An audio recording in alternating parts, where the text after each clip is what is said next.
Welcome to Fraud Talk, the ACFE's monthly podcast. I'm John Warren, Vice President and General Counsel of the ACFE, and today we are going to have a discussion about the fascinating case of Arif Naqvi.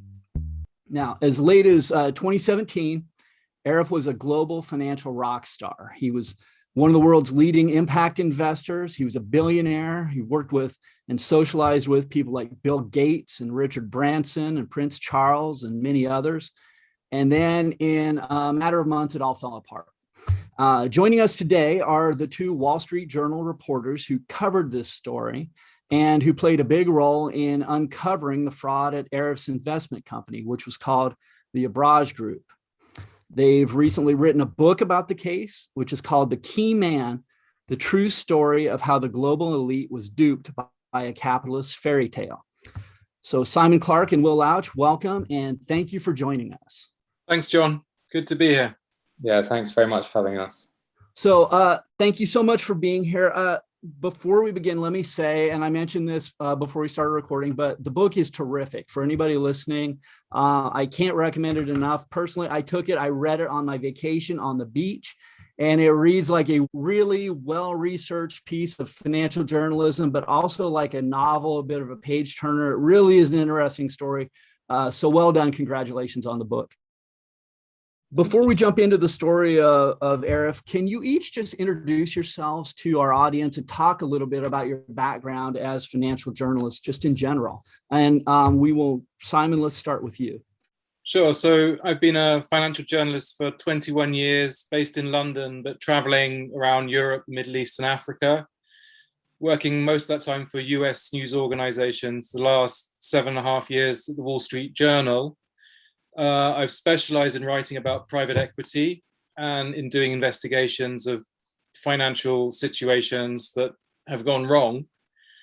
But before I became a journalist, I did spend some time teaching in emerging markets in Pakistan and in Gaza. And those experiences were very helpful to me in understanding the developing world and in telling stories such as Abraaj's, which spans, the developed economies of North America and Europe, and also into Africa and South Asia. In terms of me, I've been a financial journalist for probably about 3 years when I started working on this story. I was a reporter for Dow Jones and the Wall Street Journal, focused on private equity as well. I was based in London initially, then went to New York, and now I've come back to London and I'll be starting a new job working at Bloomberg at the end of the month. Wonderful, great. Okay, so let's dig into the case itself. And as I said, it's a really fascinating case, and Arif is a fascinating individual. I think to begin, can you talk a little bit about his background and rise and how he kind of came to the position of prominence where he was able to commit the fraud that he did? Well, yes. So at the end of 2017, Abraaj, Arif's company, was the largest emerging markets private equity firm in the world. And at that time, it was raising $6 billion for its latest investment fund. And it had raised about $3 billion of that $6 billion target. It was raising money from US pension funds, Washington State Investment Board, Louisiana, teachers, Texas teachers, pension fund in Hawaii. They were all committing hundreds of millions of dollars to this fund. Abraaj also had a number of other funds, including $1 billion healthcare fund to buy and build hospitals in Africa and South Asia. The Gates Foundation had invested $100 million in that fund. The US government had committed to that fund, as had the British and French governments, and also the World Bank.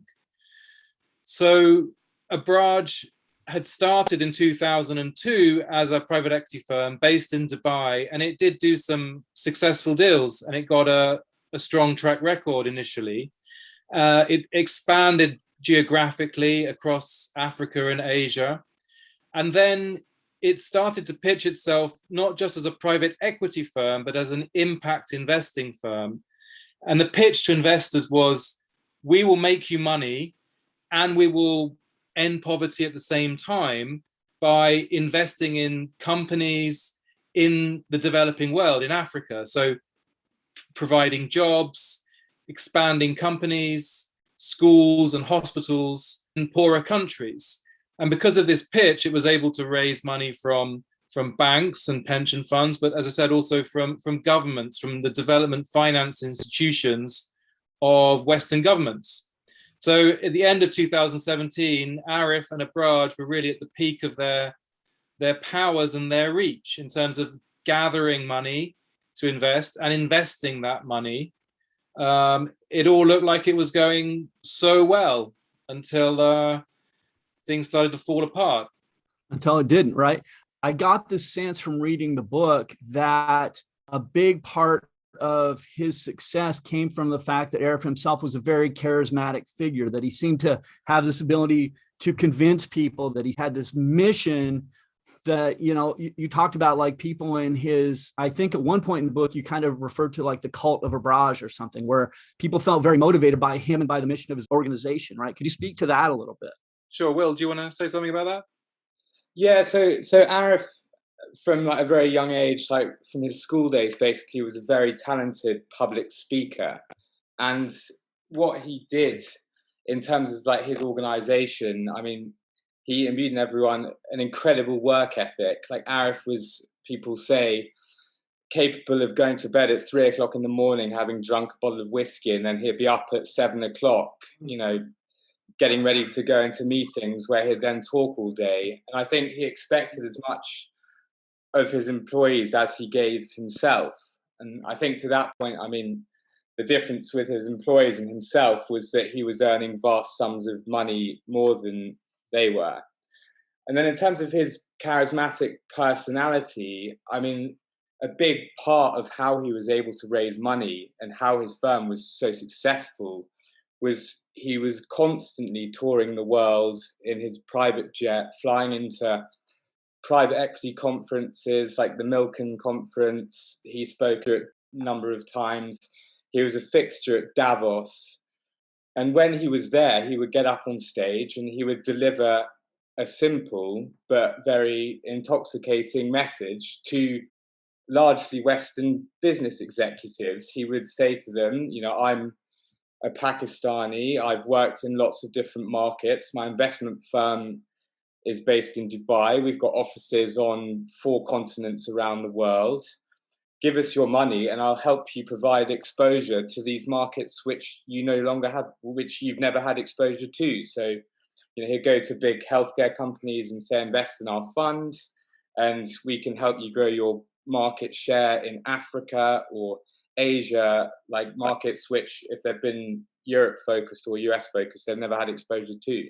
And so this message, give your money to me.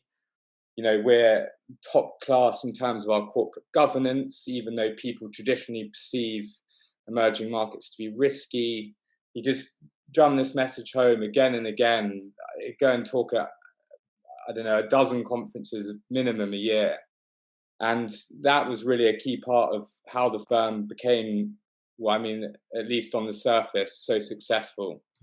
Yeah, I think that's right. And you talk about, I thought it was interesting, in the title of your book, you use the term capitalist fairy tale. It was this idea that you can have it all, right? You can invest in these companies, you can make money, but you can also solve problems like poverty and hunger and so forth. And that helped him draw in a lot of really sophisticated, high-level investors. Could you talk about some of the groups and the organizations? You already kind of touched on it, but who he was dealing with and who he was operating with. And I'll go back to Simon for this. Yeah, so it's a very seductive idea that an investor can make money and solve the world's problems at the same time.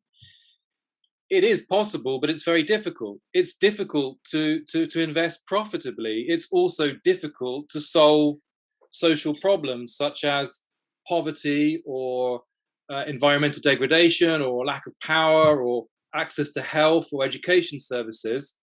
that's difficult too. It's even more difficult to do those things at the same time. And that is broadly the pitch of impact investing. And that was the pitch that Arif and Abraaj were making. There, he sees the zeitgeist. Globalization was the name of the game for the global economy in the last 30 years. And Arif, coming out of the developing world, he didn't like the term emerging markets. And he would constantly correct Westerners that use that term. And he would say these are global growth markets. And he was right. They are growth markets.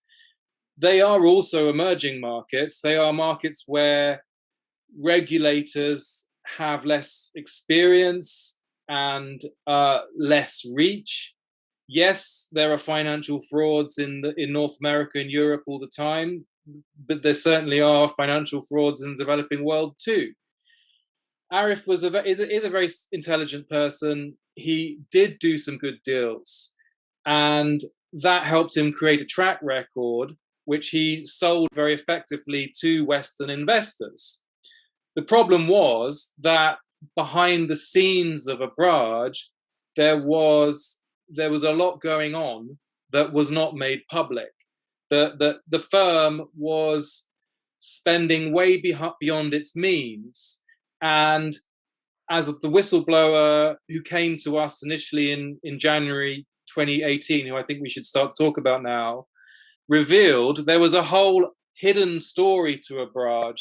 So behind the great showmanship of Arif at conferences and all the glitzy documents and the claims of 18% annual IRRs, there was another story to Abraaj, which was being completely hidden from view.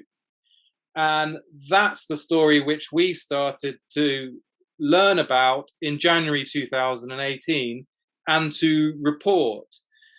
So this all started for us. I mean, I had written about Arif and Abraaj before. I first met him in 2007 in Dubai, and I knew people at the firm.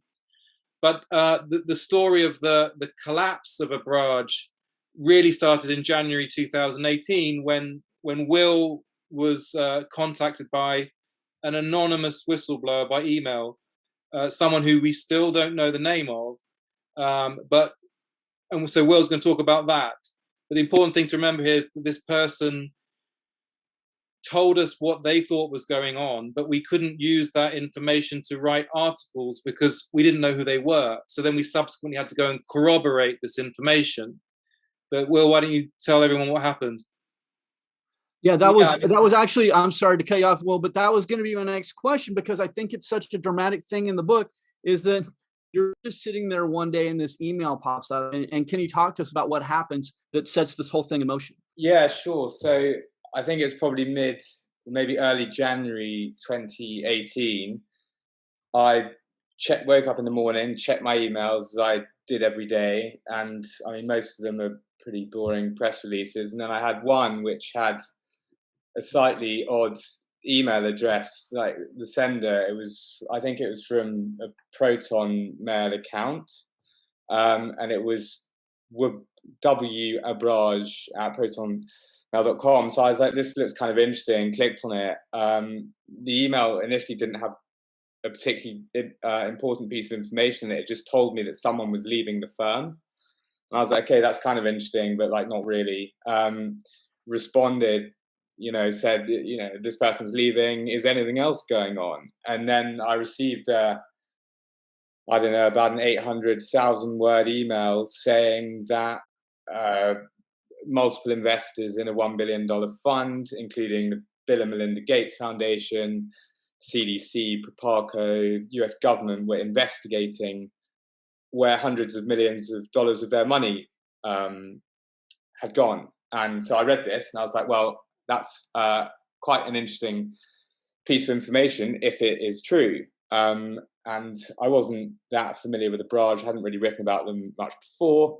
So I shared this information with Simon and other colleagues. And that was really the beginning of the whole process, because, I mean, a lot of the allegations that the anonymous source made I mean, that was one. I mean, there was bribing politicians in Pakistan was another. I mean, it was all pretty heavy stuff.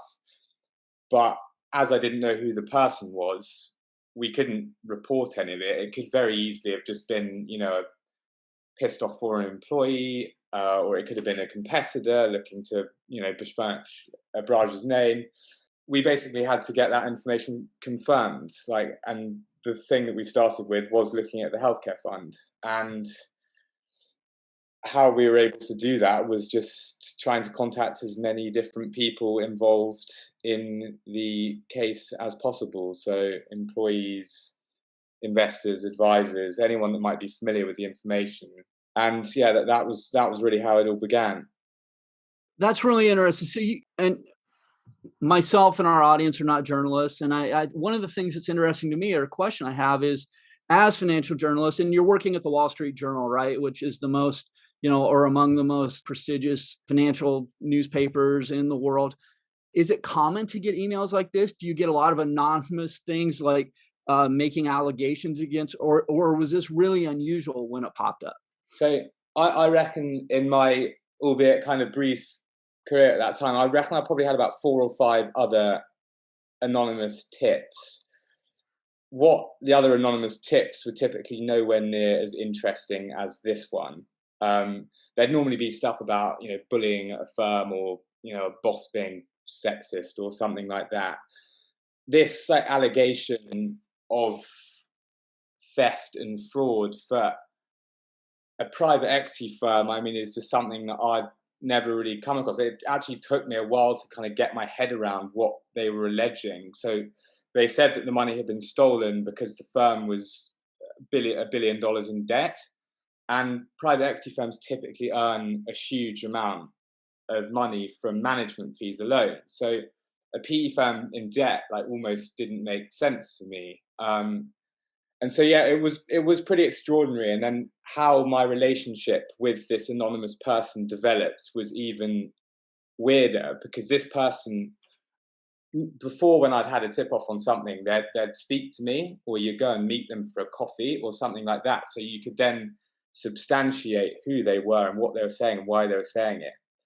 This person never spoke to me on the phone, told me who they were, or met me. So I basically interacted with them on a daily basis for about 3 months without knowing who they were. And it was a very strange period of my life, because I would look forward to seeing what they're going to send me next, for instance, without and then it would all just become a game, not a game, but we'd have to then go and confirm it, which was difficult every time. So when the email arrived, Arif was at Davos, the World Economic Forum meeting in January 2018, and he was on stage speaking in a publicly televised debate with Bill Gates. And so the central allegation from the anonymous whistleblower was that $200 million had gone missing from the healthcare fund in which Bill Gates was an investor. So reality was presenting us with these two extreme scenarios. One, Arif is a highly respected CEO who sits on panels and debates global public health with Bill Gates, one of the richest people in the world. And then this other scenario, which is saying that Arif's firm has taken money belonging to this very rich person and misappropriated it. And so we have a huge responsibility to find out what is the truth. So we went about that by speaking to multiple investors. We had sources at Abraaj and in other places who confirmed that indeed investors in the healthcare fund were investigating whether hundreds of millions of dollars of their money had been misappropriated. We were able to confirm that as absolutely true, and that was the first article that we published, that investors are investigating if their money has been misappropriated. We obviously, we give everyone we write about an opportunity to comment before publishing. So we went to Abraaj, we said, this is what we're hearing. Their spokespeople said, that's outrageous. How dare you suggest that there's a problem? We are regulated in 7 jurisdictions around the world. We have the highest global standards. How could that be possible? But we had enough information to convince the Wall Street Journal's lawyers and our standards people that we were right. And so we published and on February the 2nd, 2018. And then Abraaj was inundated with a tsunami of requests from hundreds of its investors and bankers for an explanation about what on earth was going on. After we published, the New York Times also published an article. So you had the Wall Street Journal and the New York Times basically reporting the same thing. And Abraaj was telling its investors and anyone else who cared to listen that this was fake news. So, we've got a quite high stakes situation here in journalism where it's absolutely our responsibility to report accurate information. And the firm we're writing about is saying that the information is inaccurate.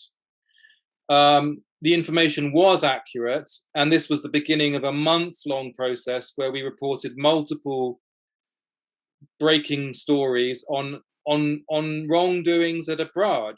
It's important to say that Arif still maintains he's innocent.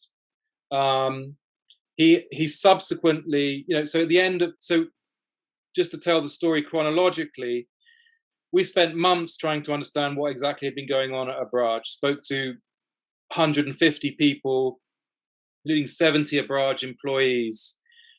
By August of 2018, a chain of sources had put me in touch with someone who I do know who they are, but still can't say who they are, who had access to Abraaj, legitimately had access to emails, bank statements, other corporate documents, which this person showed to me that showed alleged fraud, theft, and bribery had taken place. We used those documents to write a front page investigative feature, which was published in the Wall Street Journal in October 2018, which was basically showing how more than $600 million had been moved out of investor funds at Abraaj into secret bank accounts. And then from there, at least $200 million had been used to send outside of Abraaj, including to secret companies and bank accounts controlled by Arif in the Cayman Islands. And money had been used to pay expenses and salaries and to maintain the high living of the founder and other executives.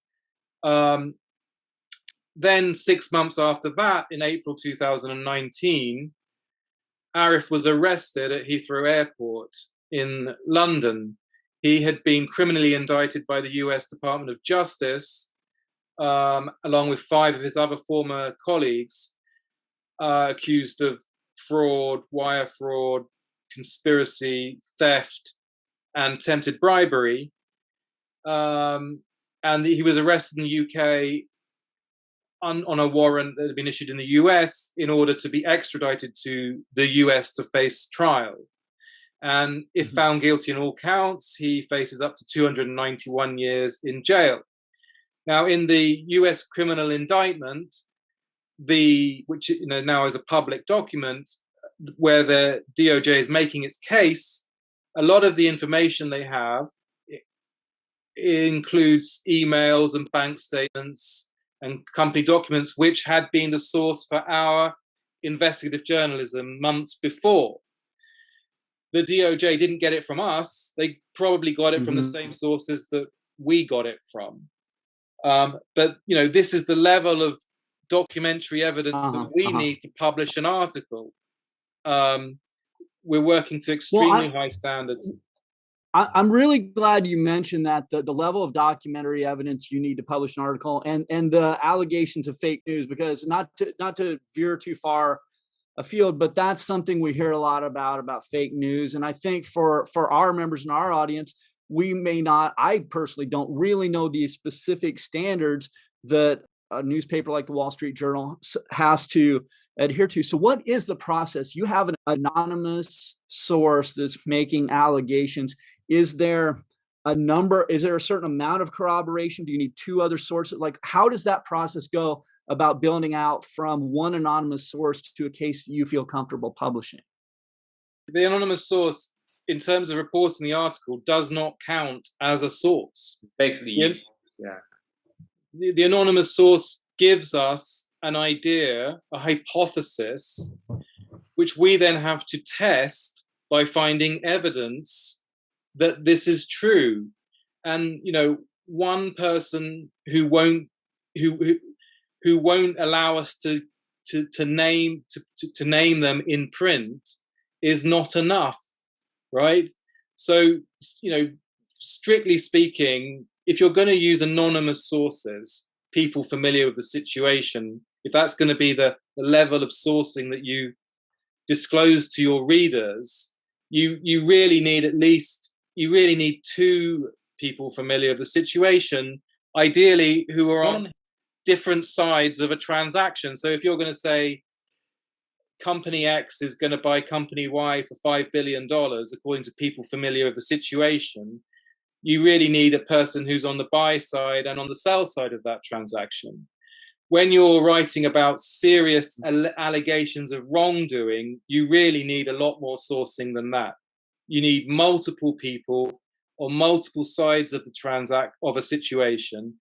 And then you really ideally need documentary evidence. And we need to then have conversations with our lawyers at the Wall Street Journal about how we got that documentary evidence, who gave it to us, why did they give it to us? And then we need to take all these allegations to the people or companies we're writing about and very openly tell them what we know or what we've been told. We don't do surprises. We don't publish articles without telling people who are the subjects of those articles what we're going to write. So we tell them, look, this is what we're hearing. What do you say? What is it true? Is it not true? Can you explain what's going on here? The standards of the Wall Street Journal are second to none. There are other organizations that have similarly high standards, but this stuff we take this very seriously. And in a situation like this, when we went to Abraaj, usually when you're making such serious allegations against a firm, very quickly you find yourself not talking to their press officers, but to their lawyers, who send letters which are usually have at the top written not for publication, and then they make it clear that if you write this, which is clearly not helpful to this organization, then they may well sue us. So it's a long and complicated process.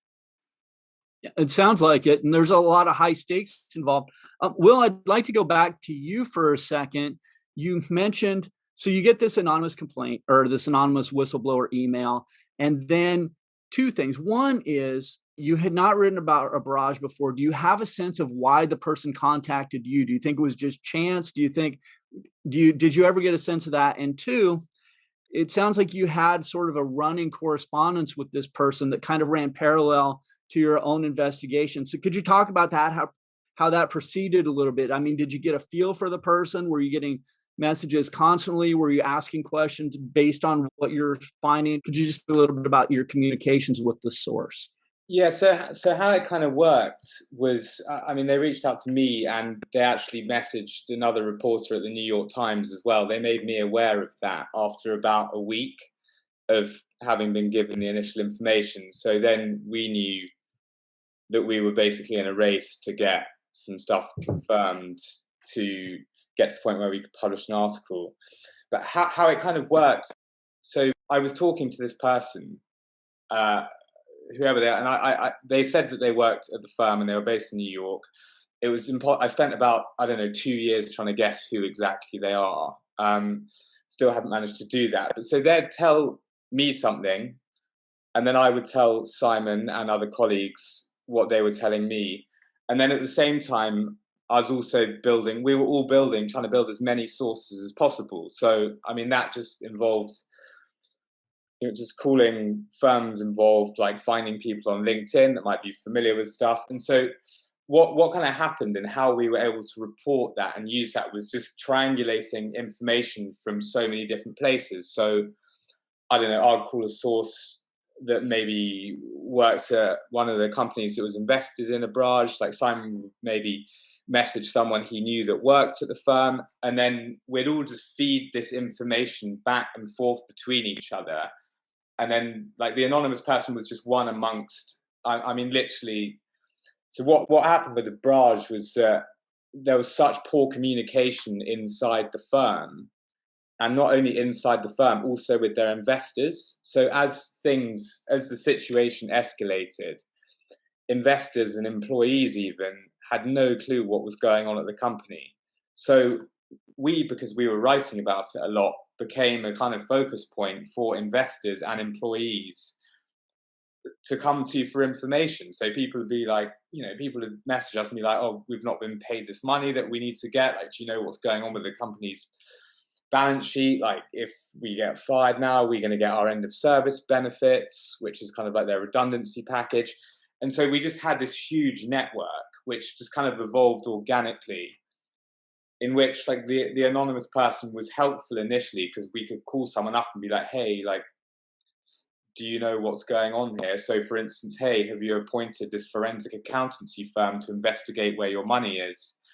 And then they'd be like, actually, yes, we have. And then we could call up another person that was familiar with the accountancy firm being appointed and being like, so we've heard this. And then we'd have sourcing sufficient to publish an article. So it all just it just turned into like a giant network of people exchanging information about a company kind of in real time. It was a strange situation, but obviously a good one for a journalist to be in, because we became the kind of central hub for information on what was going on. Really fascinating. I guess my question is, and I'll ask this to you, Simon. So you guys published your initial article, I believe, in January 2018 or early 2018. Can you give us a sense of the timeline of how quickly things fell apart at Abraaj once you published?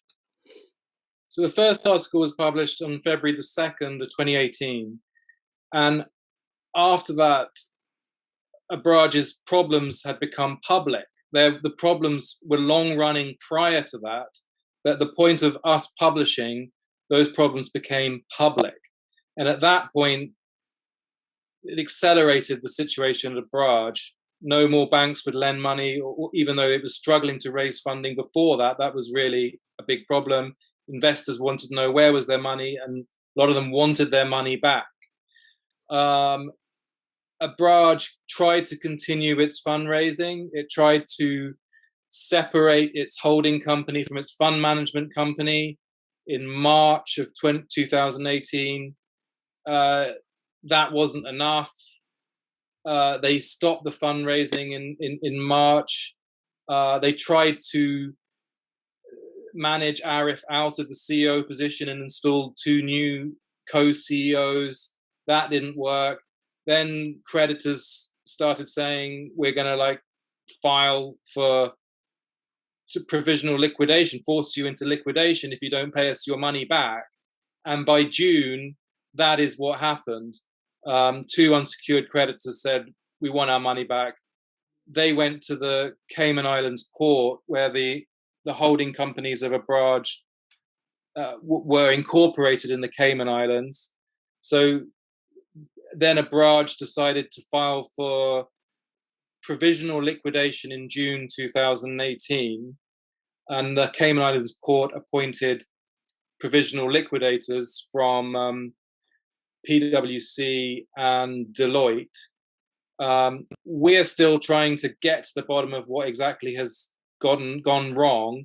I've got a source who's shown me bank statements and allowed me to photograph those bank statements, but they're not enough. It takes me until August 2018 to meet this source who showed me the documents, which basically was strong enough proof of theft, fraud, and attempted bribery. And then it takes us until October to get this article published.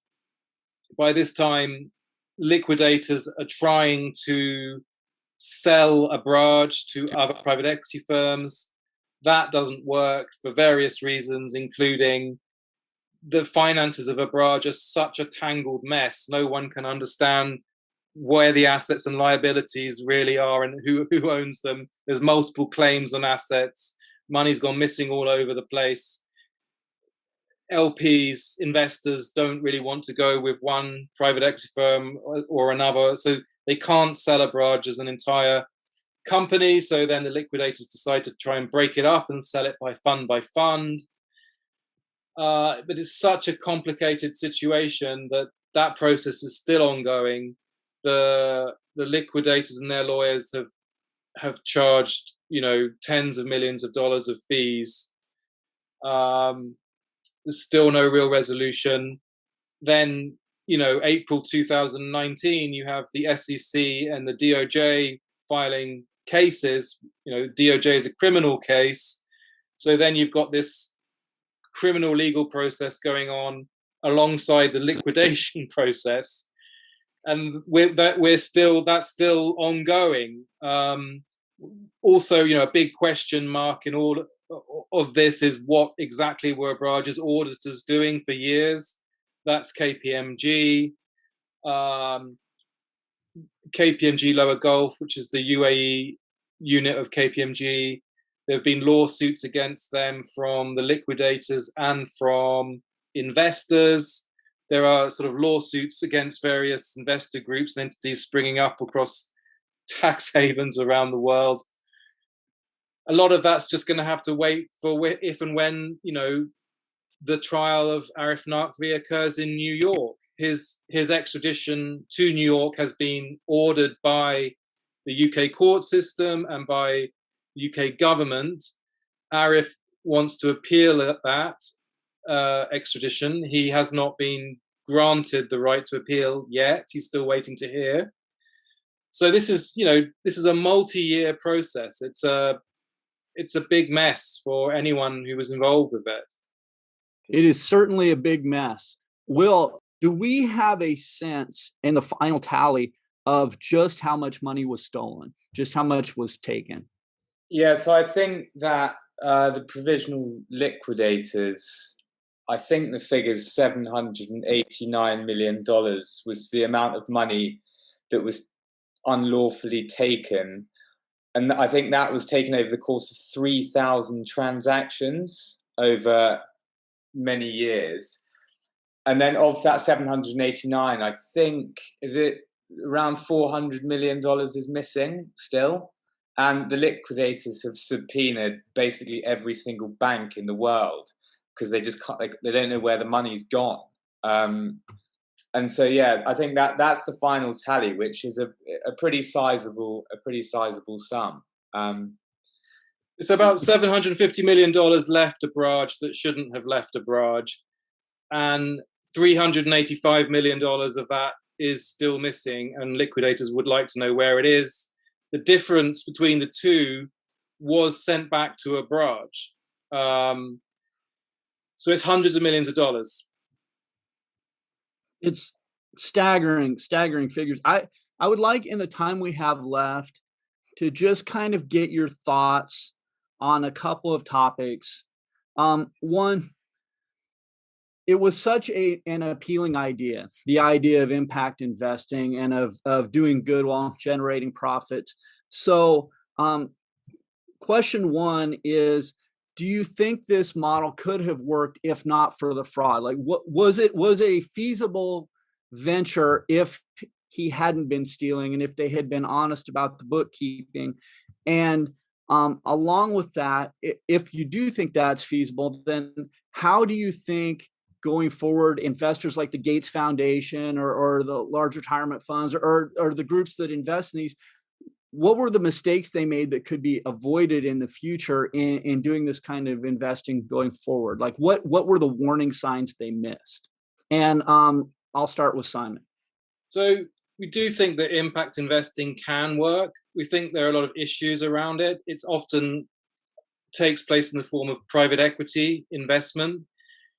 There's a lot of secrecy around private equity firms and not a lot of transparency. So we think there needs to be more transparency. We think there also needs to be more participation in the decision-making processes if this really is about solving problems of poverty, for example, then it would be good if there were some poor people involved in the process rather than just private equity people in London or New York. So yes, we don't think this blows up the idea of capitalism being used to solve social problems, but clearly this story exposes a lot of issues around those who are making claims that they can make money and solve problems at the same time. People, we need transparency. If there's going to be funds investing in difficult parts of the world, then investors and ideally the public need to know where that money's going, how it's being invested, and what are the compensation terms for the managers involved. We need a lot more transparency around how this money moves. There were deeper issues, even setting aside the fraud. So the $1 billion healthcare fund that Abraaj raised was pitched as a fund that would provide for-profit hospitals and healthcare services for very poor people. The problem is that very poor people don't have money to pay for healthcare services. And in the book, we show that Abraaj had internal emails and correspondence where they were admitting internally that the hospitals that they did start to build would not be able to provide services to the very poor people who live near them because those people didn't have any money. So, it's very important to scrutinize the promises that these firms make and compare that with, realistic information about whether or not the promises are achievable. We just need to look much harder at that. And to be skeptical of these promises is not to be a cynical person or a bad person. It's just to be someone who really wants to have an honest conversation about the complexity of the problems and how likely it is that those problems could be solved in a profitable way.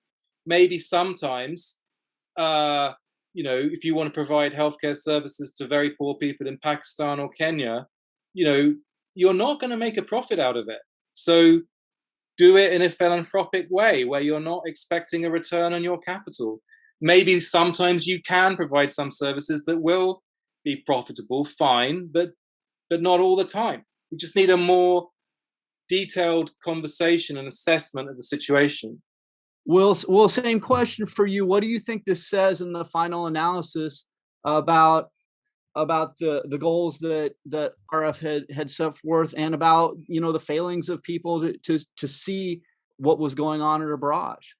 If you look at how things have panned out, I mean, in terms of what Arif set out to disprove, he always used to say that investing in Western markets was as risky as it was investing in emerging markets. He said multiple times that corporate governance wasn't an issue in emerging markets as well.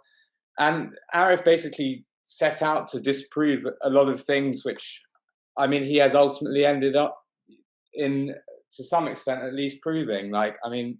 He's done a lot of damage, I think, in terms of if you want capital to flow from the West and pension funds to emerging markets where it can do good by being invested in some companies. If you look at fundraising for investment firms in the Middle East now, for instance, if you talk to people that work there, they say that it's become very, very difficult to raise money. So, I mean, he was the poster boy for this. And at the same time, I think he's kind of ended up, at least for the last few years, not quite destroying it, but he's damaged that movement severely, I think. And as to whether I think that's what I would have to say about that. But I think in terms of impact investing more broadly, I mean, Arif was an early adopter. If you look at what's happened now, I mean, pretty much every mainstream financial institution in the world is now talking in the same language that Arif was talking in about 15 years ago. And I just hope, for the sake of everyone, that the financial institutions now talking in his language more sincere than he was. We think that the best way out of this is to talk about it. and to talk about what went wrong. So thank you for having that conversation with us, because a lot of the investors in Abraaj really don't want to talk about Abraaj. And while that may be understandable, it's embarrassing, it's problematic, there's litigation risk, we don't think it's helpful.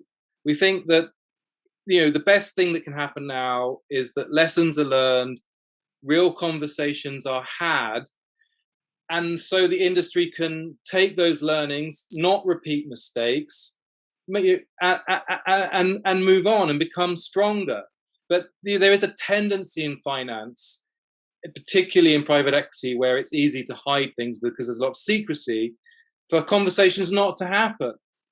And we think the conversation needs to happen so that learnings can occur and people can get on with doing business, because there are important jobs to be done. It's important that capital moves from various parts of the world to other parts of the world, that it is invested in a way that's profitable and useful. So let's talk about it and learn the lessons and do it better next time. Yeah, I think that's exactly right. That's a great way to end our conversation. Simon and Will, thank you so much for joining us. Again, I just want to plug the book. It's called The Key Man, The True Story of How the Global Elite Was Duped by a Capitalist Fairy Tale. And again, my personal recommendation, it's a terrific read. It's a terrific story. And there are a lot of really important lessons for everybody in our industry to understand. So thank you so much. We really appreciate you joining us.